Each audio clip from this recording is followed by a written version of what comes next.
Okay. Okay. ఆ, నేను doctor Tangella Sivaprasad Reddy alias డిఆర్టిఎస్పిఆర్. ఇది మా ఇంటర్నల్ షో కాబట్టి Jawaharlal Nehru journalist mutual aided cooperative housing society. నా ఐడి నంబర్ 1028 1028. మంజుల గారు ఉన్నారు, తర్వాత కొంతమంది జాయిన్ అవుతారు. మీ ఐడి నంబర్ మేడం మీరు కూడా చెప్పండి, ఎందుకంటే మనం మీ ఐడి 1068. 1068. మేడం మనం ఫస్ట్ అసలు ఆ రోజు 10వ తారీఖు, మనం 9వ తారీఖు ప్రెస్ కాన్ఫరెన్స్ పెట్టినాం. 10వ తారీఖు స్టేట్ అక్రిడేషన్ అఫీషియల్ మీటింగ్ అయింది. ఆ మీటింగ్ లో ఎందుకంటే కన్ఫ్యూజ్ చేస్తా ఉన్నారు మనంతా కూడా. ఏం జరిగింది మేడం? ఒక 2-3 నిమిషాల్లో నేను మిగతా చూపించే ముందు అసలు ఏం జరిగింది మేడం అక్కడ? చాలా విషయాల్లో మంత్రి గారు చాలా సానుకూలంగా ప్రతి ప్రశ్నకి చాలా ప్రశాంతంగా, చాలా కూల్ గా ఒక ఫ్రెండ్లీ అట్మాస్ఫియర్ లో చర్చ జరిగింది ఆ రోజు. హ్మ్. చాలా విషయాల్లో అక్రిడేషన్ల విషయాల్లో కూడా ఉన్న అపోహలను తొలగించడానికి ఆయన చాలా అనునయంగా చెప్పే ప్రయత్నం చేశారు. హ్మ్. అక్రిడేషన్లు, పీడియా కార్డ్, ఫ్రీలాన్సర్ జర్నలిస్ట్, ఫ్రీలాన్సర్ కార్డులు, అలాగే వెటరన్ జర్నలిస్టులు, ఈ కేటగిరీస్ అన్ని చూసుకుంటే టోటల్ గా కౌంట్ చేసుకుంటే ఉన్న కార్డులకి ఏమాత్రం తగ్గదు. మీరెవరు ఈ అపోహలో ఉండకండి. అక్రిడిషన్లకి ఏ బెనిఫిట్స్ అయితే వర్తిస్తాయో మీడియా కార్డులకి అన్నిటికీ కూడా అవన్నీ వర్తిస్తాయి అని చాలా సంయమనంతో సమాధానాలు చెప్తూ ఉన్నారు. ఆ క్రమంలో అంటే మొదట్లోనే ఇది హౌసింగ్ సొసైటీకి సంబంధించిన మీటింగ్ కాదు, ఇది ఈ ప్రశ్నలు అడగొద్దు అంటూ 1-2 సార్లు అలర్ట్ చేశారు కానీ పక్కనున్న నిర్వాహకులు. అయినప్పటికీ మన వాళ్ళ అక్రిడిషన్ల ప్రశ్నతో పాటుగా అనుబంధంగా ఒకరు అడిగారు. అడిగినప్పుడు మంత్రి గారు చాలా స్పష్టంగా ఏం చెప్పారంటే, మీ అందరికీ మాట్లాడకపోయినప్పటికీ అందరి మనసులో ఈ విషయం ఉందని నాకు తెలుసు. ఇది హౌసింగ్ సొసైటీకి సంబంధించిన మీటింగ్ కాకపోయినప్పటికీ, ఇళ్ల స్థలాలకు సంబంధించిన మీటింగ్ కాకపోయినప్పటికీ మీకు సమాధానం చెప్తాను. మీ అందరి మనసులో ఈ ప్రశ్న ఉంది, కొంతమంది అడుగుతున్నారు, కొంతమంది అడగలేకపోతున్నారు అంటూ ఆయన వాడిన పదం యాజ్ ఇట్ ఈజ్ గా చెప్తాను. నేను శ్రీధర్ బాబు, 2 ఎమ్మెల్యేలు, 2 ఎక్స్ ఎమ్మెల్యేలు ఈ టాస్క్ మీదే చాలా గట్టిగా పనిచేస్తున్నాం. సుప్రీం కోర్టు న్యాయపరమైన ఈ లీగల్ క్లంచెస్ ఏమి ఎదురు కాకుండా ఎలా పరిష్కరించాలి, మీకు ఎలా మేలు చేయాలి అనే దానిపైనే చాలా హోంవర్క్ చేస్తున్నాం మేము, మీరు నమ్మండి అనే మాట ఒక ప్రశ్నకు సమాధానంగా చెప్పారు. అలాగే మరొకరు జిల్లాల నుంచి అడిగిన ఒక ప్రశ్నలో సుప్రీంకోర్టు తీర్పు హైదరాబాద్ రాజధాని చుట్టుపక్కల రాజధానిలో ఉండే స్థలాలకు సంబంధించి ధరలు ఎక్కువ ఉంటాయి కాబట్టి అది ఆ తీర్పు ఎఫెక్ట్ అవుతుందేమో, మాకు జిల్లాలలో ఆ ఎఫెక్ట్ ఉండకపోవచ్చు అని ఆయన ప్రశ్న మొదలు పెట్టారు. అంటే వారి ఉద్దేశం ఏంటంటే ఈ జేఎన్జేహెచ్ఎస్ సమస్య పరిష్కారం అయ్యే వరకు, దీనికి ఒక సొల్యూషన్ వెతికే వరకు మమ్మల్ని అలా పెండింగ్ పెట్టకండి, మాకు ఏదైనా ఉంది ఒక మార్గం చూపెట్టండి అనేది వాళ్ళ ఉద్దేశంగా కనిపించింది. అంటే ధరల విషయం ప్రస్తావించారు వాళ్ళు. అంటే హైదరాబాద్ అయితే ధరలు ఎక్కువ, మా జిల్లాల్లో అంత ధరలు ఉండవు అనేది వాళ్ళ ఉద్దేశం. అప్పుడు మంత్రి గారు చాలా స్పష్టంగా, ధరలు అనేది మేము ఎప్పుడు పట్టించుకోలేదు, మీకు మేలు చేయాలనుకునే చూస్తున్నాము. మేము ప్రభుత్వంలోకి వచ్చిన తర్వాత అంత పెద్ద సభ పెట్టి ఇచ్చాము, ఆ సొసైటీ పేరేంటన్నా అంటూ మీడియా అకాడమీ చైర్మన్ గారిని అడిగి ఆయన చెప్పిన తర్వాత జవహర్లాల్ నెహ్రూ సొసైటీకి, ఆ సొసైటీ వాళ్ళకి అంత పెద్ద సభ పెట్టి ఇచ్చినప్పుడు అక్కడ ధరలు మాకు తెలియకనే ఇచ్చామా అని చాలా సూటిగా స్పష్టంగా అడిగారు. అంటే మరో మాట కూడా అన్నారు దానికి అనుబంధంగా, ధరలు ఎప్పుడు మేము చూడలేదు, ఎంత ధరలు ఉన్నాయో మాకు తెలుసు, ఇచ్చిన మాటకి కట్టుబడి ఆ రోజు అంత సభ పెట్టి అధికారికంగా సభ పెట్టి ఇచ్చాం, మాటకే కట్టుబడి ఉన్నాం, మీరు విశ్వసించండి అనే మాట అన్నారు. అంత స్పష్టంగా చెప్పారు. అలాగే తర్వాత సభ అధికారికంగా ఈ సమావేశం పూర్తయి తర్వాత క్యాలెండర్ ఆవిష్కరణలు, అవి జరుగుతూ కాస్త ఒక ఫ్రెండ్లీ అట్మాస్ఫియర్ లో అందరూ కలిసి కొంతమంది వచ్చి షాల్ కప్పేందుకు ప్రయత్నం చేస్తున్నారు. ఈ క్యాలెండర్ ఆవిష్కరణలు జరుగుతున్నాయి. అప్పుడు నన్ను క్యాజువల్ గా అడిగారు, అంటే ఏ ఇన్స్టిట్యూషన్ లో పనిచేస్తున్నారు మీరు? ఈ క్యాజువల్ టాక్ లో భాగంగా నేను ఒక విషయం గుర్తు చేశాను వారికి. సార్, మన ప్రభుత్వం వచ్చిన తర్వాత మేము మిమ్మల్ని కలిసి పేట బషీరాబాద్ ల్యాండ్స్ మాకు అప్పగించండి సార్ అని ఎలక్షన్ లో పెట్టిన మేనిఫెస్టోలో చెప్పిన విషయాన్ని గుర్తు చేసినప్పుడు మీరు అలాగే తప్పకుండా ఆ పేట బషీరాబాద్ స్థలాలు మీవే అని చెప్తూ మీకు పేట బషీరాబాద్ స్థలాలు ఇచ్చిన తర్వాత దావత్ చేసి మాకు ఇంత పోబెట్టండి చెల్లెమ్మ అన్నారు. ఈ సంవత్సరం మేము పేట బషీరాబాద్ స్థలాల్లో దావత్ చేసుకుని మీకు బొమ్మ పెట్టే అదృష్టం ఈ సంవత్సరం కలగాలి సార్ అని అడిగారు. ఇప్పుడు ఆయన ఇలా థమ్స్ అప్ ఇస్తూ తప్పకుండానమ్మా అన్నారు. అంత స్పష్టంగా వాళ్ళలో ఎటువంటి సెకండ్ థాట్స్ లేకుండా మనకి న్యాయం చేయాలి, ఎలక్షన్ లో ఇచ్చిన మాటకి కట్టుబడి ఉండాలి. అంటే మరొకటి, కాంగ్రెస్ ప్రభుత్వమే జర్నలిస్టులకి ఎప్పుడు స్థలాలు ఇచ్చిన కాంగ్రెస్ ప్రభుత్వమే ఇచ్చింది. ఆ మాటనే ఎలక్షన్ ముందు కూడా వాళ్ళు ఆ విషయాన్ని కోట్ చేశారు. మన జేఎన్జేహెచ్ఎస్ సభ్యులు వెళ్ళి అడిగినప్పుడు కూడా కాంగ్రెస్ ప్రభుత్వమే గతంలో ఇచ్చింది, ఇప్పుడు మనకిచ్చిన 70 ఎకరాలు కూడా కాంగ్రెస్ ప్రభుత్వమే అలాట్ చేసింది, ఇప్పుడు హ్యాండ్ ఓవర్ చేసేది కూడా కాంగ్రెస్ ప్రభుత్వమే హ్యాండ్ ఓవర్ చేస్తుంది అని వాళ్ళు చెప్పారు. అదే అలాగే వాళ్ళు అన్న మాటని నిలబెట్టుకున్నారు కూడా. కాబట్టి ఇప్పుడు ఈ విషయంలో కోర్టు తీర్పు ఈ గురించి ఈ మన జర్నలిస్టులే అవసరానికి మించి తవ్వుకుంటూ దాంట్లో ఉండే ఎన్ని ఆటంకాలని చూస్తున్నారు కానీ వెసులుబాట్లని చూడట్లేదు.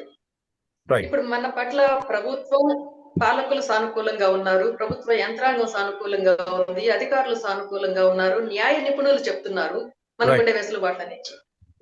మన బీఓడి మాత్రమే పరిగణలోకి తీసుకోవాలి. ఇప్పుడు ఇక్కడ ఇంతసేపు విన్నారు కదా లక్ష్మణ్ నేత, మీ ఐడి నంబర్ చెప్పండి. జవహర్లాల్ నెహ్రూ ఐడి నంబర్ చెప్పి, ఇప్పుడు మీ ఐడి నంబర్ చెప్పండి సార్. గుడ్ ఈవినింగ్ శివప్రసాద్ గారు, నా ఐడి నెంబర్ వచ్చేసి 1040.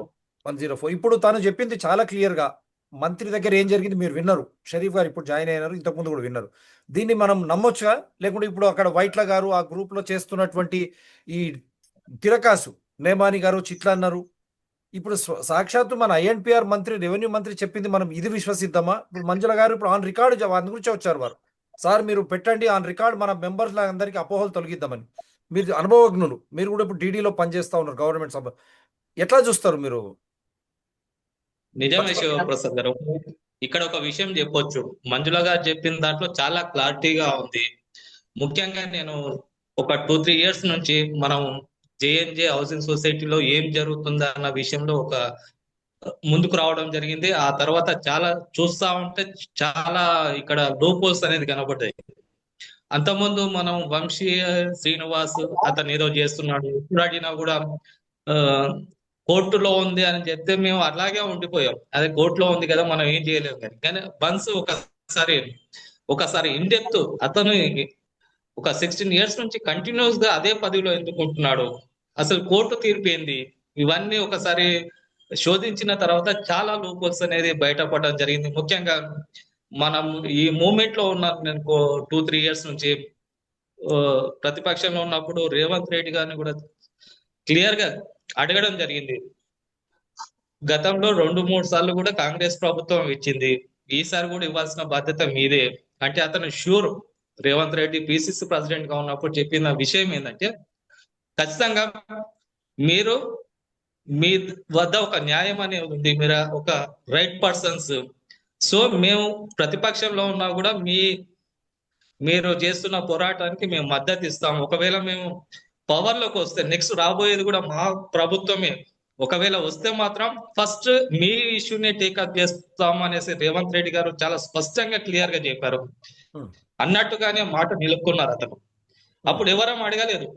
కాంగ్రెస్ ఎలక్షన్ మేనిఫెస్టోలో కూడా శ్రీధర్ బాబు గారు మేనిఫెస్టో కమిటీ చైర్మన్ గా ఉన్నప్పుడు కూడా మన ఇష్యూను టేకప్ చేసి అతను మేనిఫెస్టోలో పెట్టడం జరిగింది, మేము రాగానే స్థలాలు ఇస్తామనేసి. సేమ్ అట్లాగే రేవంత్ రెడ్డి గారు ముఖ్యమంత్రి అయిన తర్వాత జనరల్ ఎలక్షన్స్ లో కొద్దిగా బిజీ అయిన తర్వాత అతను మనం అడగకుండానే అతను వన్స్ ఒకసారి ఫ్రీ టైం తీసేసుకొని ఆ తర్వాత అతను 8th సెప్టెంబర్ రోజు రవీంద్ర భారతిలో అంత పెద్ద సభ పెట్టేసి మనకు హ్యాండ్ ఓవర్ చేశాడు. సో అతను అనుకున్నది ఏంటంటే ఇవ్వాలి. అతను ఒక గ్రౌండ్ లెవెల్ నుంచి వచ్చిన పొలిటీషియన్ ప్లస్ జర్నలిస్టుల బాధలు వాళ్ళ స్థితిగతులు ఏందనేది రేవంత్ రెడ్డి గారికి చాలా స్పష్టంగా అవగాహన ఉంది కాబట్టి అతను రాగానే మన కేసును టేకప్ చేసి మనకు సానుకూలంగా ఇవ్వడం జరిగింది. కాకపోతే ఇక్కడ కూడా చాలా కుట్రలు అనేది జరిగింది. అంటే ప్రభుత్వము ఓకే ఉంది, కోర్టులు మనకు సానుకూలంగా ఉన్నాయి జర్నలిస్టుల స్థితిగతుల పట్ల. కానీ ఇక్కడ లేనిదల్లా కమిటీ పెద్దలకు మాత్రమే. ఎప్పుడు కమిటీ రూపంలో ఎలా మోసం చేయాలి, సభ్యులను ఎలా మోసం చేయాలి, ఏ విధంగా మనం ప్రయోజనాలు పొందాలన్న ఉద్దేశమే తప్ప వాళ్ళకు సొసైటీ ప్రయోజనాలు చేయాలన్న ఉద్దేశం ఇక్కడ కూడా కనబడడం లేదు. ఎందుకంటే 8 సెప్టెంబర్ 2024 నాడు రేవంత్ రెడ్డి వన్స్ మెమో వచ్చిన తర్వాత వెరీ నెక్స్ట్ డే నుంచే కుట్రలు అనేది స్టార్ట్ అయినాయి. ఎందుకంటే అప్పటి వరకు ఉన్న సిఈ అని చెప్పుకునే వంశీ శ్రీనివాస్ రిజైన్ అనే ఒక నాటకం ఆడాడు. అరే అది ఒక పండుగ వాతావరణము, మనం అందరం ఉన్నాము, ఆ టైంలో నువ్వు రిజైన్ చేయడం అంటే రేవంత్ రెడ్డికి ప్రభుత్వానికి అగెనిస్ట్ గా ఉన్నావా, లేకపోతే రేవంత్ రెడ్డి ముఖ్యమంత్రి మనకు జేఎన్జేహెచ్ఎస్ కు పేట్ బషీరాబాద్ ల్యాండ్ మేము ఇవ్వడం నీకు నచ్చలేదా, ఏంది స్పష్టం చెప్పాలి. కానీ వెరీ నెక్స్ట్ డే రోజే అతను రిజైన్ చేస్తూ నాటకం ఆడాడు.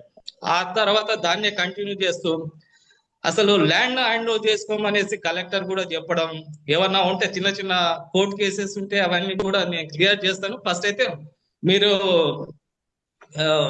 టైటిల్ హోల్డర్ కాండి, నేను హ్యాండ్ ఓవర్ చేస్తాను, పొజిషన్కి వెళ్ళిపోండి అనేసి చెప్పినా కూడా 2.5 months అట్లా తను డ్రాగాన్ చేశాడు. ఎందుకంటే అప్పటికే కూడా సుప్రీంకోర్టు తీర్పు రిజర్వ్ అయిందని తెలిసిన తర్వాత కూడా తను డ్రాగాన్ చేసాడు. అంటే దీని వెనక చాలా పెద్ద కుట్ర ఉందని చెప్పొచ్చు శివప్రసాద్ గారు. ఇప్పుడు మన నేను ఇంకా లీవ్ కావచ్చా? నాకు ఒకటే ఇంటర్వ్యూ ఒకటి నేను వెళ్ళిపోదు. ఒక్కటే నిమిషంలో పంపిస్తా. ఇప్పుడు మంజుల గారు క్లియర్ గా చెప్పారు ఐఎన్టీఆర్ 10వ తారీఖు, దాన్ని మనం విశ్వసించి నమ్మొచ్చు కదా. ఇప్పుడు తను ఆన్ రికార్డ్ చెప్తా ఉన్నారు లక్ష్మణ్ గారు. ష్యూర్ శివప్రసాద్ గారు. ఎందుకంటే మంజుల గారు చాలా నిజాయితీగా చెప్తున్న విషయం కూడా, ఎందుకంటే నేను కూడా అక్కడ ఉన్నాను, చాలాసార్లు పొంగులేటి తోటి కూడా కలవడం జరిగింది. చాలా సందర్భాల్లో కాంగ్రెస్ ప్రభుత్వము, మంత్రులు అందరు కూడా మనకు ఫేవర్ గానే ఉన్నారు. జర్నలిస్టులు అంటే ఒక సానుభూతి ఉంది వాళ్ళలో, కాబట్టి వాళ్ళు మేము ఖచ్చితంగా ఇస్తాము.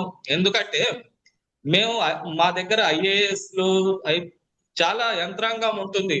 మేము ఒకసారి డిసిషన్ తీసుకున్నామంటే నాటే జోక్ అది. ఏ విధంగా తీసుకుంటామే, ఇవి కోర్టులో మీ కేసు ఉందని తెలియకుండానే మేము ఏమన్నా డిసిషన్ తీసుకున్నామా, రవీంద్ర భారతిలో సభ పెట్టామా అనేసి చెప్పారు. అంటే ఇప్పుడు ఇదొకటి తను వెళ్తుంది కాబట్టి, తను వెళ్ళిపోతుంది కాబట్టి తను చెప్పింది మంత్రి గారు ఏం చెప్పారో ఇది మనం విశ్వసించవచ్చు, మన మెంబర్లకు అందరికి మనం చెప్పొచ్చు, ఇవి నిజం అమ్మా భయపడకండి అని. ఇప్పుడు ఏదైతే ప్రచారం జరుగుతుందో ఆ ప్రచారాన్ని కాదమ్మా, ఇది మంత్రి గారు, ఐఎన్పిఆర్ మంత్రి, రెవెన్యూ మంత్రి మంజుల గారు పోయినటువంటి ఆ ప్రెస్ కాన్ఫరెన్స్ లో ఇది జరిగింది అని మనం చెప్పొచ్చు కదా. ఇది మనం మా సభ్యులకు అందరికి కూడా. ఇప్పుడు కమిటీకి తప్ప సభ్యులకు ఎవ్వరికి కూడా డౌట్స్ లేవు. పేట్ బషీరాబాద్, నిజాంపేట్ సైట్లు అనేటి సొసైటీ అవి.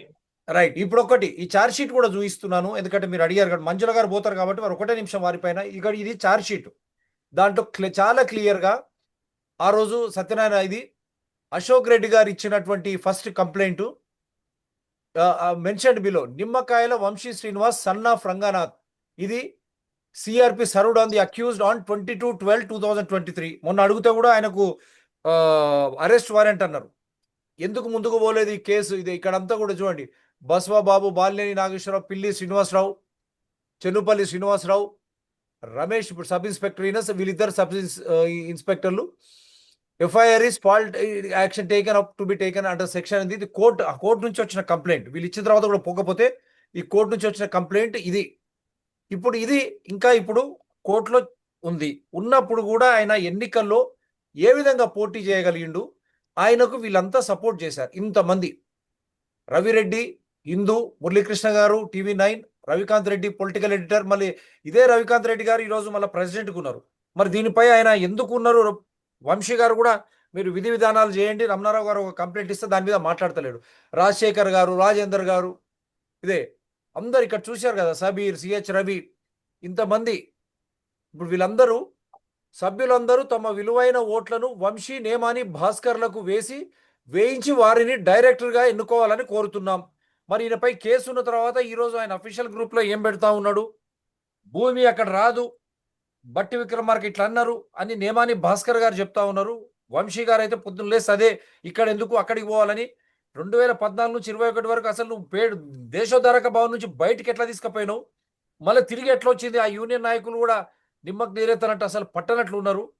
సో ఈ సమస్యలపై ఇట్లా ఉంటే మరి ఇప్పుడు వీళ్ళు అప్పీల్ చేసిన వాళ్ళంతా Sundar Sharma, all senior photo journalist, all senior video journalist Fazil, Afzal Pathan, L Venkatramareddy, Krishnamohan garu, Nasir gas గారు, ఈయనపై ఇట్లా ఛార్జ్షీట్ ఉండి ఈరోజు అరెస్ట్ వారెంట్ అని అశోక్ రెడ్డి చెప్తున్నారు. మళ్ళా రమణ్ రావు గారు కూడా కంప్లైంట్ ఇచ్చిన 23లో. మళ్ళీ దాన్ని ఎందుకు ముందుకు తీసుకుపోలేదు? మనం తీసుకుపోతున్నాం. వీటిని ఎట్లా చూడాలంటారు మేడం? ఈరోజు మనకు సమస్య వచ్చింది, రేపు పొద్దున ఏమైనా ఇబ్బందులు అయితే వీళ్ళందరూ మన ఎంబడి నిలబడాలి కదా. వీళ్ళని ఎన్నుకొని ఓటేయమని చెప్పినప్పుడు ఇప్పుడు వీళ్ళు కూడా బాధ్యత వహించాలి కదా. ఇప్పుడు మనకు అన్యాయం జరుగుతుంటే మళ్ళీ యూనియన్లు కూడా ఎక్కడికి పోయినాయి? మొన్న ఎన్టీవీలో జరిగితే పోయినరు అక్కడ అంతగానో పెద్ద ఎత్తున. మరి ఇక్కడ 1000 మంది జర్నలిస్ట్ కుటుంబాలు రోడ్డు మీద పడితే అది 12,33,00,000 మనం 2012లో కట్టి 19544 జీవో మెమో ద్వారా మనం ఈ భూములు ఐఎన్పిఆర్ ద్వారా స్వాధీనం చేసుకున్న తర్వాత 2012లో ఎస్ఎల్పి విడ్రా కాలే, 2017లో పేట్ బషీరాబాద్ ఆర్డర్ సుప్రీంకోర్టు ఇచ్చింది, విడ్రా కాలే, 2022లో ఎన్వి రమణ గారు ఇస్తే వీళ్ళే వంశీ గారు అందరూ ఢిల్లీకి పోయి ఆయనకు సన్మానం చేశారు. అప్పుడు కూడా విడ్రా చేసుకోలేదు స్పెషల్ లీవ్ పిటిషన్. ఇంత అన్యాయం జరిగి ఎట్లా చూడాలంటారు దీన్ని? యా మీరు వెళ్తారు కాబట్టి మంజుల గారు చెప్పండి.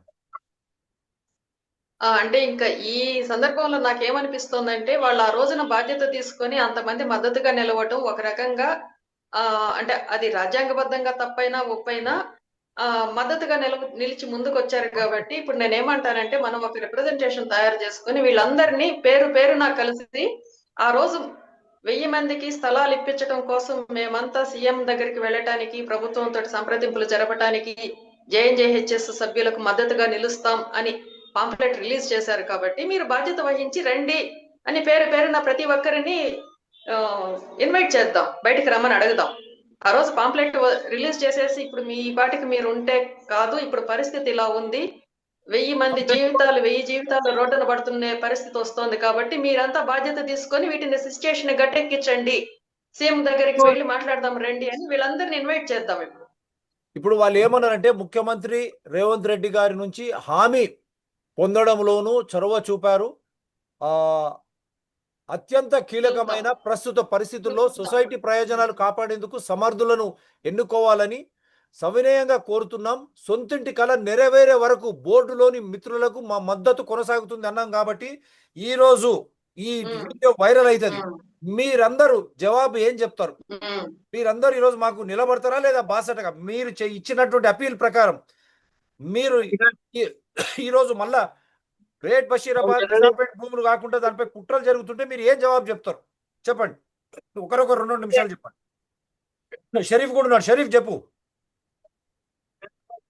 ఇప్పుడు నేను 1 మినిట్ చెప్పేసి లెఫ్ట్ అవుతాను సార్. షరీఫ్ భాయ్ ఒక్క నిమిషం, నేను ½ మినిట్ చెప్పేసి లెఫ్ట్ అవుతాను. నేనేమంటానంటే ఈ విషయంలో ఇప్పుడు సమాజంలో ఎవరికి అన్యాయం జరిగినా మనం ప్రసార మాధ్యమాల్లో మనం కథనాలు ప్రచురిస్తాం, ప్రసారం చేస్తాం. కాబట్టి ఇప్పుడు 1000 మంది జర్నలిస్టులకి జరుగుతున్న అన్యాయాన్ని, 1000 జీవితాలకు జరుగుతున్న అన్యాయాన్ని కూడా వార్తా కథనాలు ప్రచురించమని వీళ్ళందరినీ రిక్వెస్ట్ చేస్తున్నాను నేను. అలాగే 1000 మంది సభ్యులకి అండగా నిలబడి ముందుండి మీరు ఈ టాస్క్ ని ముందుకు సక్సెస్ఫుల్ గా ముందుకు తీసుకెళ్లి 70 ఎకరాలు ఈ 1000 మందికి చెందేలాగా మీరు ముందుండి నడిపించి పరిష్కరించాలని కోరుతున్నాను. ఆ రోజు 12,33,00,000 కట్టడానికి మన జీతాలు ఎంత, మన జీవితాలు ఇవి మనం ఎంత కష్టపడ్డాం, తర్వాత ఎంత అప్పులు పాలయ్యాం ఆ డబ్బులు కట్టడానికి, ఆ అప్పులు తీర్చుకోవడానికి ఎంత కష్టపడ్డాం, అవన్నీ మీకు అర్థం కానివి కాదు. ఈ విషయాన్ని అందరినీ మానవతా దృక్పథంతో ఆలోచించి మీరందరూ ఈ సమస్య పరిష్కారం చేయడానికి ముందుకు రావాల్సిందిగా అందరినీ కోరుతున్నాను. ఈ పాంప్లెట్ రిలీజ్ చేసిన ప్రతి ఒక్కరిని పేరు పేరున కోరుతున్నాను. మరి ఇప్పుడు రవికాంత్ రెడ్డి గారే ఓకే సార్, ప్రెసిడెంట్. నాకు రవికాంత్ వేరే ఇంటర్వ్యూ ఉంది. వెళ్ళండి. రవికాంత్ రెడ్డి గారే ప్రెసిడెంట్. వారికి ఏం చెప్పదలుచుకున్నారు?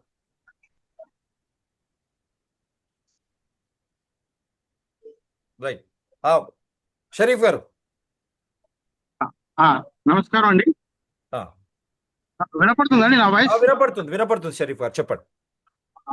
ఆ, ఇప్పుడు మీరు చెప్పిన ఆ 24 మంది ఏదో మీడియాలో ప్రముఖ పాత్ర పోషిస్తున్నారు, ఉన్నత స్థానాల్లో ఉన్న వాళ్ళు, వీళ్ళు పేద జర్నలిస్టుల తరఫున పేద జర్నలిస్టుల కోసం పనిచేస్తారని నేను మాత్రం ఎట్టి పరిస్థితుల్లో విశ్వసించడం లేదు.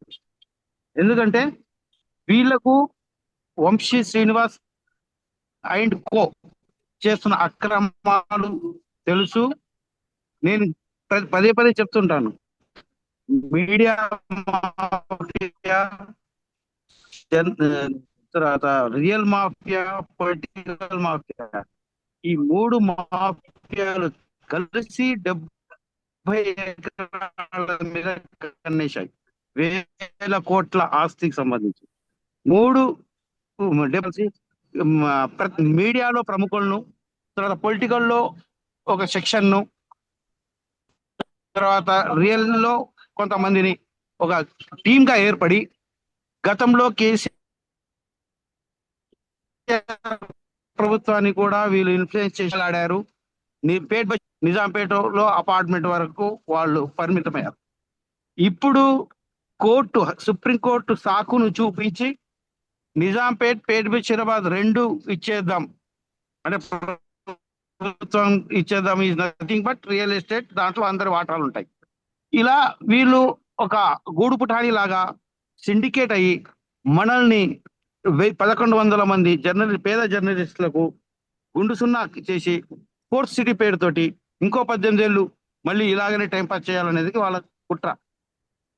ఇప్పుడు షరీఫ్ గారు, ఇప్పుడు వీళ్ళకు చార్జ్ షీట్ ఉండేది తెలియదంటారా? అది సార్ శివప్రసాద్ గారు, ఇప్పుడు వంశీ శ్రీనివాస్ పై చార్జ్ షీట్ వాళ్ళకు ఉందని తెలియదంటారా ఈ పెద్దలకందరికి? వీళ్ళందరికీ తెలుసు, చార్జ్ షీట్ ఉన్న విషయం తెలుసు, అతని అక్రమాలు తెలుసు, అక్రమాల్లో వీళ్ళు కూడా భాగస్వాములు. కొన్ని వందల నిజాంపేటలో 2 ఎకరాలు, పేట్ బషీరాబాద్ లో 6 ఎకరాలు 8 ఎకరాలు ఆక్రమణలో వీళ్ళు కూడా భాగస్వాములు, వీళ్ళకు కూడా డబ్బులు వచ్చాయి. చార్జ్ షీట్ అనే విషయం వాళ్ళు జీర్ణించుకోలేని పరిస్థితి. చార్జ్ షీట్ సాగుతూ వంశీని మనం పక్కన పెడితే మళ్ళీ అందరూ బయటపడతారు. వంశీ అనే వ్యక్తి ఏదో చేశాడో సెంటర్ గా, అతను మళ్ళీ రివోల్ట్ అయితే అందరం మేము బజార్లో పడతాము, మేము కూడా దోషులుగా తేలుతాము అనే భయంతో వంశీ శ్రీనివాస్ ను వాళ్ళు అలా ఒక దిష్టి బొమ్మ, ఒక పావుగా అక్కడ పెట్టి ఆడుతున్న డ్రామా ఇదంతా. అదండి.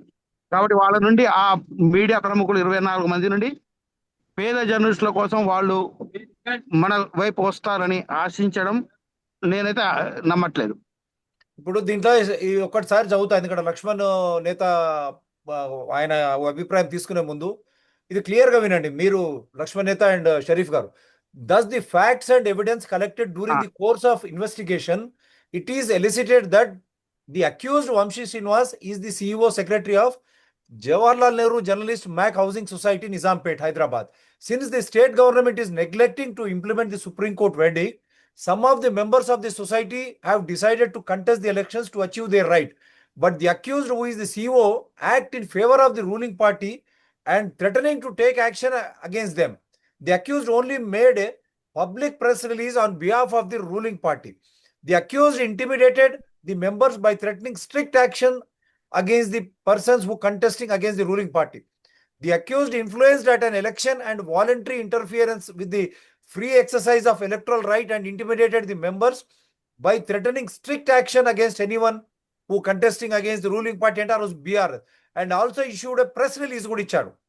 Thus, the act of the accused N. Vamshi Srinivas constitute an offence which is liable to be punished under sections 171F read with 171C 506 IPC. Hence, it is prior to the అది ట్రయల్లో ఉంది.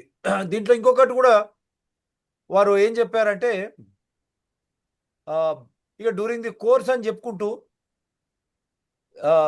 LW secure the presence of ఇవంతా. ఎందుకంటే ఇదంతా నేను ఎందుకు పెడుతున్నానంటే, ఇది ఎవరు చూడలేదు కాబట్టి ఈ దీని అంతా ఇక్కడ ఇక్కడ ఏం చెప్పారంటే ఒకటి, ఇది కూడా ఇక్కడ చేస్తున్నా, the state government is neglecting to implement supreme court verdict. ఇది కూడా బీఆర్ఎస్ ఒక ఛాలెంజ్ వంశీకి, ఆ రోజు ఉన్న క్రాంతి కిరణ్ కానీ పల్లె రవికి. ఆ రోజు బీఆర్ఎస్ పీరియడ్లో హైకోర్టు ఆర్డర్ 5/1/2010 మన సుప్రీంకోర్టులో కేసు ఉండగా ప్రిఫరెన్షియల్ ట్రీట్మెంట్ తర్వాత ఆర్టికల్ 14 వైలేషన్ చేసి ఎన్నో భూములు దారదత్తం చేశారు. సెయింట్ గోబెన్ మచ్చుకు ఉదాహరణకు ఎమ్మెల్సీ కవితనే చెప్పింది. సెయింట్ గోబెన్ భూమిని కేటీఆర్ 70 ఎకరాలు వాసవి గ్రూప్కి ఇచ్చాడు. 13 ఎకరాలు ఉప్పాలగూడలో బీఆర్ఎస్ తన పార్టీకి ఇచ్చుకున్నది. మచ్చకు చెప్తున్నాను. ఇంకా కొన్ని మొన్న కొత్తవి కూడా వచ్చినాయి. రేవంత్ రెడ్డి సర్కార్ వచ్చిన తర్వాత ఆ బీఆర్ఎస్కి ఉన్నవి కూడా రెగ్యులరైజ్ చేశారు. కానీ మనం 12,33,00,000 కట్టిన భూమిని తీసుకోవడంలో ఇంత కుట్ర దేనికంటారు? ఇప్పుడు ఇదంతా ఈ అప్పీల్ చేసిన వీళ్ళ దాంట్లో మన రవికాంత్ రెడ్డి కూడా ఉన్నాడు. ఇప్పుడు ప్రెసిడెంట్ రోల్ ఏమంటారు లక్ష్మణ్ నేత? ఒక్కసారి మన ఎలక్షన్ టైంలో సపోర్టర్స్ ఒక అప్పీల్ చేయడం దాని గురించి ఒకసారి మాట్లాడతాను. ఎందుకంటే నేను ఎలక్షన్స్ టైంలో అప్పీల్ చూసిన తర్వాత కొంతమంది తోటి మాట్లాడడం జరిగింది. మీరు అది ఆర్గనైజేషన్ పేరు తీసుకొని మీ హోదాను తీసుకొని ఎట్లా అప్పీల్ చేస్తారు, అతనికి ఎట్లా సపోర్ట్ చేస్తారు, వితౌట్ సిగ్నేచర్స్ ఎట్లా వచ్చిందంటే వాళ్ళు చెప్పింది, కొంతమంది చెప్పింది అంటే మా కన్సర్న్ తీసుకోకుండానే వాళ్ళు మా పేర్లు వాడుకున్నారు. మరి అలా తీసుకున్నప్పుడు మరి మీరెందుకు ఆబ్జెక్షన్ చేయడం లేదు అని కూడా అడగడం జరిగింది. ఒకవేళ మీరు ఆర్గనైజేషన్ వాడుతున్నారంటే మీ ఆర్గనైజేషన్ ఎక్కడన్నా వంశీని సపోర్ట్ చేయమని చెప్పిందా, లేకపోతే అట్లా ఏమన్నా లెటర్ ఇష్యూ చేసిందా, లేదంటే మేము ఒక సొసైటీ మీ ఆర్గనైజేషన్ కంప్లైంట్ చేయాలంటే మాకు సంబంధం లేకుండా అతను ఇష్యూ చేశాడు. మీరు స్పష్టంగా చూడవచ్చు అక్కడ సపోర్టర్ లిస్ట్ లో వాళ్ళ పేర్లు ఉన్నాయి, ఆర్గనైజేషన్ ఉన్నాయి. ఒక్కొక్క ఆర్గనైజేషన్ నుంచి 2-3 పేర్లు ఉన్నాయి. అంటే ఇదంతా ఓటర్లను ఇన్ఫ్లుయెన్స్ చేసే ప్రయత్నం. అక్కడ వాళ్ళ సిగ్నేచర్స్ కూడా లేదు, అసలు ఏం లేదు వాళ్ళ దగ్గర. ఎందుకంటే వాళ్ళ కన్సర్నే తీసుకోలేదు. ఆ టైంలో ఆ ఆర్గనైజేషన్ లో చేసే మెంబర్స్ ఉంటారు, జేఎన్జే మెంబర్స్, వాళ్ళని ఇన్ఫ్లుయెన్స్ చేసి మీ హెచ్ఓడి మాకు సపోర్ట్ గా ఉన్నాడు కాబట్టి మీరు మాకు సచ్చినట్టు వేయాలి, లేదు అంటే మీ జాబ్ కు థ్రెట్, ఈ విధంగా డెమోక్రాటిక్ గా వాళ్ళు చాలా ఎలక్షన్స్ అన్ని ఈ విధంగా చేయడం జరిగింది. కాకపోతే కొద్దిమంది ఈ లాస్ట్ 2 ఎలక్షన్స్ నుంచి సభ్యులు చాలా మంది యాక్టివ్ అయ్యేసి ఏం జరుగుతుంది అనేసి అందరూ అవగాహన తెచ్చుకుంటారు కాబట్టి వాళ్ళ. లక్ష్మణ్ గారు, ఇప్పుడు ఇది కూడా ఎందుకు పెట్టామంటే ఇప్పుడు కూడా కొంతమంది బెదిరి బయటికి రావడం లేదు, ఊక మనకు ఫోన్లు చేస్తున్నారు, ఇంటికి వచ్చి కలిసిపోతున్నారు. అందు గురించే ఇప్పుడు వీళ్ళు నిజంగా సపోర్ట్ చేశారా? సపోర్ట్ చేస్తే ఈ రోజు మీరు బాధ్యత వహించాలి కదా, మన పక్షాలు ఉండాలి కదా. ఎందుకంటే సభ్యులందరూ తమ విలువైన ఓట్లను వంశీ నేమాని భాస్కర్లకు వేయించి వారిని డైరెక్టర్లుగా ఎన్నుకోవాలని కోరుతున్నాం. మీరు అన్నట్టు వాళ్ళ సంస్థ పేర్లు కూడా ఉన్నాయి. హిందూ, TV9, NTV, ABN, తర్వాత times of India, Sakshi, Eenadu, ETV, మళ్ళీ TV5, ఆంధ్రజ్యోతి, ఆంధ్రప్రభ, మహాన్యూస్, నవ తెలంగాణ, ఎతెమాద్, తర్వాత మున్సిఫ్, సియాసత్, మెట్రో టీవీ, మళ్ళీ Suman TV, CTV, Den TV, Deccan Chronicle, Hans India. మళ్ళీ ఇప్పుడు వీళ్ళందరూ వాళ్ళ దీని మీద పెట్టి చేసినప్పుడు వీళ్ళ బాధ్యత వహించాలా లేదా? ఒకవేళ వాళ్ళు చేయకపోతే ఈ రోజు వరకు వంశీ ఆయన తర్వాత నేమాని భాస్కర్ పై ఎందుకు చర్యలు లేవు? రవికాంత్ రెడ్డి ఈ రోజు ప్రెసిడెంట్గా ఉన్నాడు. చెప్పండి సార్. ఒక విషయం చెప్పాలి. చెప్పండి షరీఫ్ గారు, చెప్పండి. కంటిన్యూ చేస్తున్నాను. ఒక విధంగా చెప్పాలంటే ఇది ఇల్లీగల్ గా కూడా చెప్పవచ్చు. ఎందుకంటే వీళ్ళందరూ కూడా మెంబర్స్. మీరు ఓటేయక మొదలే మేము ఇతనికి ఓటేస్తున్నాం అనేది బహిరంగంగా ప్రకటించడం కూడా ఓట్ రైట్స్ ను తృణీకరించడం లాగానే ఉంటుంది. మీరు సీక్రెట్ బ్యాలెట్ అన్నప్పుడు, ఇంకా మీరు సీక్రెట్ గా ఓటేయాల్సినప్పుడు మీరు ఈ విధంగా మేము డైరెక్ట్ గా వంశీకి వేస్తున్నాము అనేసి చెప్పడం కూడా లేదు. కాకపోతే ఏంటంటే మేము ప్రతిసారి ఈ ఎలక్షన్స్ పక్కన పెట్టినా కూడా తనని నమ్ముతూ వచ్చాం. అరే ఏదో ఒక స్టేజ్ లో మాకు ప్లాట్లు రాకపోతాయా, ఒకవేళ మేము యాక్టివిటీస్ పెంచినప్పుడల్లా వాళ్ళు చెప్పడం ఏంటంటే మీ యాక్టివిటీస్ వల్ల సొసైటీకి ప్రాబ్లం సమయం తక్కువ ఉన్నది. అవుతుందేమో. లక్ష్మణ్ గారు సమయం తక్కువ ఉన్నది కాబట్టి మీరు దీనికే ఈ చార్జ్ షీట్ గెలవాలంటారా వీళ్ళకు? మళ్ళీ వీళ్ళని ఈ విధంగా వీళ్ళు అప్పీల్ చేసినప్పుడు ఈ రోజు వీళ్ళకు నేను ఒక బాధ్యత విషయం లేదా? చెప్పాలి. ఈ రోజు నేమాని నేను ఒక భాస్కర్ విషయం రావు చెప్పాలా? ఫోర్త్ సిటీ అని చెప్పినప్పుడు వీళ్ళకి బాధ్యత లేదా? ఎందుకు ఖండిస్తలేరు? మన పక్షాన్ని నిలబడి ఎందుకు పోరాడతలేరు? మన ఎన్టీవీ అయితే ఇంత పెద్ద మంది వచ్చినప్పుడు ఇదే నేమాని భాస్కర్ అక్కడికి పోతాడు, రమేష్ వైట్ల కూడా పాపం అక్కడ పని చేస్తాడు, నో ప్రాబ్లం. కానీ నేమాని భాస్కర్ ఇక్కడ వైస్ ప్రెసిడెంట్ ఉండి అక్కడ పోయి యూనియన్ తరఫున పోరాడతాడు. మరి ఇక్కడ మీకు ఇయ్యమన్నప్పుడు మనం పోయి భూమి మీద పోయి పేట్ బషీరాబాద్ నిజాంపేట్ మేము 12,33,00,000 కట్టాం 2012లో. ఇవే డబ్బు వేరే దగ్గర కొడితే మాకు 5 కోట్లు ఈరోజు 90 ఎకరాలు ఒక దగ్గర వచ్చేది. మాకు అన్యాయం ఎట్లా చేస్తారు? ముఖ్యమంత్రి సభ పెట్టించారు. సుప్రీంకోర్టు 2012, 17, 2022 ఇచ్చిన తర్వాత కూడా మనం ఎందుకు దాని మీద పోలేకపోయినామని ఎందుకు పోరాడతలేరు? ఒక్కొక్క మాట చెప్పండి, ముగిద్దాం. నేను చెప్పాలా? చెప్పండి షరీఫ్ గారు, చెప్పండి. ఈ విషయంలో ఒక క్రిమినల్ అంటే ఛార్జ్ షీట్ దాఖలైన ఒక నేరస్తుడికి వీళ్ళు సపోర్ట్ గా ఓటేయమని బహిరంగంగా పిలిపించినందుకు వీళ్ళ మీద కూడా కేసు పెట్టచ్చు. వీళ్ళు కూడా నేరస్తులే. కానీ మనం జర్నలిస్టులము, ఒక తోటి జర్నలిస్ట్ కాబట్టి మనం కొంత ఉదార స్వభావంతో ఉండడంతో వాళ్ళు దాన్ని మిస్యూజ్ చేసుకొని స్వలాభం కోసము ఒక క్రిమినల్ ను గద్దెనెక్కించి క్రిమినల్ కు అండగా నిలబడి వీళ్ళు కూడా క్రిమినల్ పనుల్లో భాగస్వాములు అయ్యారు.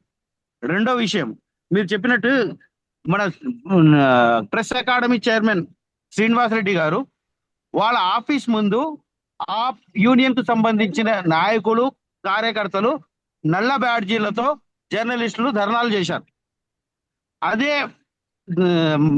నాయకులు శ్రీనివాసరెడ్డి గారు మనకు ప్రెస్ మీడియా తరఫున ఒక పెద్ద దిక్కు అనుకున్నాం.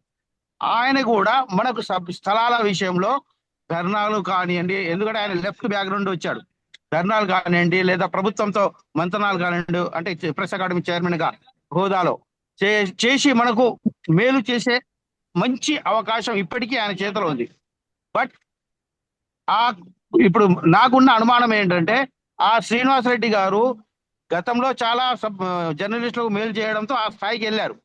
కానీ ఇప్పుడు ఈ చివరి దశలో ఆ 1,100 పేద జర్నలిస్టులకు న్యాయం చేయకపోవడంలో ఆయన ఉద్దేశం ఏంటి? అందులో క్రిమినల్ గా ఉన్న వంశీ శ్రీనివాస్ అండ్ వాళ్ళ బ్యాచ్ కు సపోర్ట్ గా అండగా నిలబడడానికి కారణం ఏంటి? ఆయన జవాబు కూడా ఇవ్వాల్సిన అవసరం ఉంది. చివరి దశలో ఆయన తన ట్రాక్ రికార్డును కోల్పోతాడా? ఇంతకాలం మంచి చేసిన వ్యక్తి చివరి దశలో జర్నలిస్టులకు ఒక నష్టం చేశాడు అనే ఒక ముద్ర వేసుకుంటారా?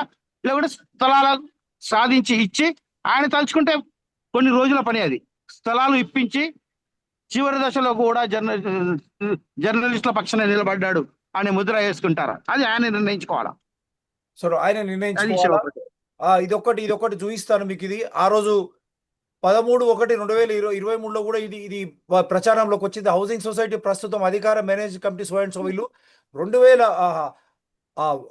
హసన్ షరీఫ్ గారికి వాట్సాప్ ద్వారా ఏ విధంగా లెటర్ జారీ చేశారు. 2014 నుంచి 2020 వరకు ఎన్నికలే జరగలేదు, ఎన్నికల నోటీసులు జారీ కాలేదు, పోలింగ్ జరగలేదు. జేఎన్హెచ్ఎస్ సభ్యులమైన మేము 2014 నుంచి 2021 వరకు ఎవరిని డైరెక్టర్గా ఎన్నుకోలేదు అని ఆ రోజు డిప్యూటీ రిజిస్ట్రార్ వీళ్ళందరికీ కూడా టీం జేఎన్జేసీనే ఇచ్చారు. అదొకటి. ఇది కూడా ఎందుకంటే మనం న్యూట్రల్ ఉండాలి. మరి రమణారావు గారు కానీ అశోక్ రెడ్డి గారు కానీ మనం ఇదొకటి. నేను ఇప్పుడు ఈరోజు అఫీషియల్గా నిజాంపేట్ మ్యాప్ ఈరోజు రిలీజ్ చేస్తున్న సభ్యులకు ఇది అందరు గమనించవచ్చు. లొకేషన్ స్కెచ్ ఇది. Nizampet village, Quthbullapur mandal, RR. ఇది మన భూమి దీంట్లో ఉంటుంది కాబట్టి ఈ లింక్ మీరు డౌన్లోడ్ చేసుకోండి. చాలా స్పష్టంగా ఇది showing the location sketch of survey number 332 of Nizampet village, Bachupally mandal, Medchal Malkajgiri tahsildar office memo number ఇక్కడ 37D/307/2018 నాడు ఏ విధంగా ఉన్నది మన భూమి. Showing the location area of handed over land for journalist file number D307/2017 at survey number 332 to an extent of present position of acres 31 and 7.5 guntas excluded graveyards and Dhobi Ghat land to an extent of 1 acre 17 guntas. ఇక్కడనే మనం మోసం జరిగింది. మన 32 ఎకరాల్లో already అప్పుడు తీసుకునేటప్పుడే వంశీ గారు మీరు common గా ఉన్నారు కాబట్టి మీరు జవాబు చెప్పాల్సిందే. మీకు ఇంతమంది సపోర్ట్ చేసిన వాళ్ళు చెప్పాలి. ఏ విధంగా దేశోద్ధారక్ భవన్ నుంచి బయటికి పోతుంది, మళ్ళీ దేశోద్ధారక్ భవన్ నుంచి మళ్ళీ ఈ తిరిగి ఎట్లా వచ్చింది, యూనియన్ కూడా జవాబు చెప్పాల్సినటువంటి పరిస్థితి ఏర్పడ్డది. లాస్ట్ మాటగా చెప్పండి సార్, 1 నిమిషం ఉంది. లక్ష్మణ్ గారు. శివప్రసాద్ గారు ఈ లక్ష్మణ్ విషయంలో చాలా క్లియర్ గా ఏంటంటే చాలా స్టడీ చేయడం జరిగింది. 332 సర్వే నెంబర్ లో 32 ఎకర్స్ మనకు అలాట్ అవ్వడం జరిగింది. కానీ ఇప్పుడు ప్రజెంట్ అక్కడ సిచ్యువేషన్ చూస్తే 4 పాములు బంకర్ లాగా అట్లా తిరిగి ఉంటుంది. అసలు మనకు హ్యాండ్ ఓవర్ చేసేటప్పుడు మన పొజిషన్ ఇచ్చేటప్పుడు ఏ విధంగా ఉంది, ఇప్పుడు ఎన్ని ఎంక్రోచెస్ ఉన్నాయి, మన పక్కన ఉన్న జర్నలిస్ట్ కాలనీలో ఎంతమంది స్ట్రింగర్లు ఉన్నారు, వాళ్ళకి ఎక్కడ ఇచ్చారు, ఎంతమంది స్ట్రింగర్లకు ఇచ్చారు, మనం మెయిన్ రోడ్ల పైన వాళ్ళు మన ప్లేస్ లోకి వెళ్ళి కొద్దిగా వాళ్ళు ఆక్యుపై చేసి కట్టుకోవడం జరిగింది. మళ్ళా ఇందులో చెప్పాలంటే భోగి కృష్ణ అన్న అతని మీద ఆ పేరు మీద ఒక 4 ఎకరాలు ఇది వైర్ తోటి బౌండరీస్ తోటి అతను ఆక్యుపై చేసి ఉంటాడు. ఏంది 4 ఎకరాలు, మరి దీనికి మతలబ్ ఏంది అనేసి ఒకసారి అడిగితే అతను దాని మీద కేసు వేయడం, అది కోర్టులో ఉంది కాబట్టి దాన్ని మనం ఏం చేయలేము. యాక్చువల్ గా లాస్ట్ మాట ఇక మనకు ఎండ్ అవుతుంది, షో ఎండ్ అవుతుంది. ఏం చెప్పదలుచుకున్నారు మన మెంబర్లకు, ఏం చెప్పదలుచుకున్నారు? చివరిలో నేను ఒక విషయం చెప్తాను. మన శివప్రసాద్ గారు చెప్పండి షరీఫ్ గారు, చెప్పండి. ఏం లేదు, చివరిలో నేను చెప్పదలుచుకున్నది ఏంటంటే, మనకు 32 ఎకర్స్ నిజాంపేట్ లో సీఎం కేసీఆర్ గారు ఇచ్చేశారు. 38 ఎకర్స్ పేట్ బషీరాబాద్ లో సీఎం రేవంత్ గారు ఇచ్చారు. ఈ 2